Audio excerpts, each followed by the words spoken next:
Hello guys, कैसे हैं आप सब दोस्तों। उम्मीद करते होंगे आप सब ठीक होंगे। दोस्तों आज मैं आपको बताऊंगा Redmi 9A 9C9i। ये तो कोई भी फ़ोन है, अगर आपका फ़ोन लो बूटिंग जा रहा है, 28 से 30 तक बूटिंग आ रहा है और उसके बाद जीरो आ जा रहा है, तो सबसे बड़ी बात ये है कि आपको लगेगा कि पावर ख़राब है, CPU ख़राब है, MMC ख़राब है, इसकी बूटिंग कहीं मिस कर रही है।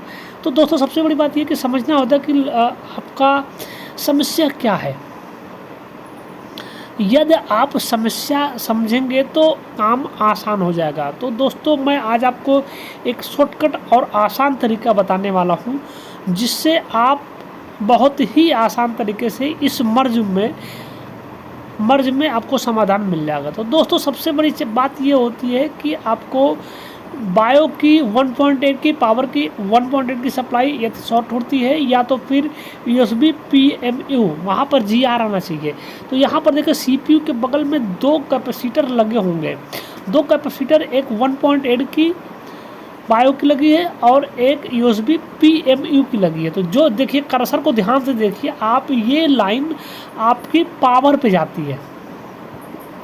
देखिए BIO 1.8 PMU लिखा है, ये लाइन अगर शॉर्ट होगी तो आपको CPU करना पड़ेगा। अगर ये लाइन USB PMU की लाइन शॉर्ट है तो आपका एक इसको शॉर्टकट तरीका है कि आप CPU विदाउट किए, देखिए USB PMU लिखा हुआ है, यहाँ पर GR आना चाहिए। तो यहाँ पर मैंने जब डायोड वैल्यू चेक की तो आपकी फुल शॉर्टिंग मिली। तो फुल शॉर्टिंग मिली तो हमको ये लगा कि इसमें आसान तरीके से काम होना चाहिए। तो दोस्तों सबसे बड़ी बात ये है कि अब इसकी देखिए सप्लाई कहाँ कहाँ जा रही है। तो USB PMU की लाइन जो देखिए आपकी 6357 CRB जो IC लगी होती है, उसके अंदर देखिए किस पॉइंट पर जा रही है। अब मामला ये होता है कि अगर हमने CPU हटाया, CPU हटाने के बाद फिर भी मैं यहाँ पर चेक कर रहा हूँ, अगर GR नहीं आ रहा, शॉर्टिंग ही शो कर रहा है, तो यहाँ पर हम हल्का सा ग्लू रख के सुखा देंगे और इस पॉइंट को पावर IC के बाद जब लगाएंगे तो टच नहीं होने देंगे। तो दोस्तों सबसे बड़ी बात यह कि इसको बहुत प्यार से हम निकाल लेंगे इस लाइन को, और लाइन को निकालने के बाद हल्का सा ग्लू रख देंगे। ग्लू रखने पर यह मामला होता है कि ये लाइन आपकी टच नहीं होगी। दोस्तों सबसे बड़ी बात यह है कि ऐसे चीज़ें समझना ज़रूरी है।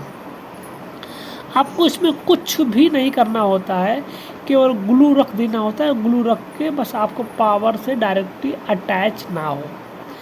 देखिए दोस्तों पिन नंबर 75 शो कर रहा है। दोस्तों इस तरीके से आप USB PMU लिखा है, इसको पावर से अटैच नहीं होने देना है। यहाँ पर हम ग्लू रख के और इसको जो है इग्नोर कर देंगे, ये टच नहीं होगा। उसके बाद पावर IC को रिवॉल्व करके परफेक्ट तरीके से हम इसको लगा देंगे। तो दोस्तों अगर फिर CPU पे PMU वाली लाइन पे USB के वहाँ पर अगर शॉर्टिंग नहीं आ रही है और हमारी फ़ोन बूटिंग ले लिया, वैसे ले लेगा, कोई दिक्कत की बात नहीं होती, मैंने कर रखा है, एक नहीं मैंने कईयों केस ऐसे सॉल्व किए हैं। लेकिन यहाँ पर मामला ये होता है कि इसकी वजह से आपकी चार्जिंग स्लो हो जाएगा, 0.6 चार्जिंग लेगा, इससे ज़्यादा चार्जिंग नहीं लेगा। लेकिन अगर मामला ये होता है कि यदि CPU करने पर हो सकता है कभी कभी CPU ख़राब हो जाता है, तो CPU अगर चलने देना है, नॉर्मली काम चलाना है, तो आप इस फ़ोन को ज़िंदा आसानी तरीके से कर सकते हो। देखिए ये 1.8 की लाइन है, कभी कभी 1.8 की लाइन अगर शॉर्ट होती है तो पहले हम पावर IC हटाते हैं, फिर शॉर्टिंग देखते हैं, नहीं तो फिर हम CPU हटाते हैं। तो दोस्तों इस तरीके से देखिए हर एक पॉइंट पर आपका GR यहाँ पर डायोड वैल्यू शो कर रहा है। तो दोस्तों कुल मिला के कहने का मतलब ये है कि हर पॉइंट्स को समझने के लिए आपके पास सॉल्यूशन होना ज़रूरी है और टूल्स होना ज़रूरी है। देखिए 1.8 की सप्लाई कहाँ कहाँ पर जा रही है। अब कोई एक लाइन अगर शॉर्ट होती है तो पूरी लाइन शॉर्ट करेगी, फिर भी आपका फ़ोन लो बूटिंग में चला जाएगा।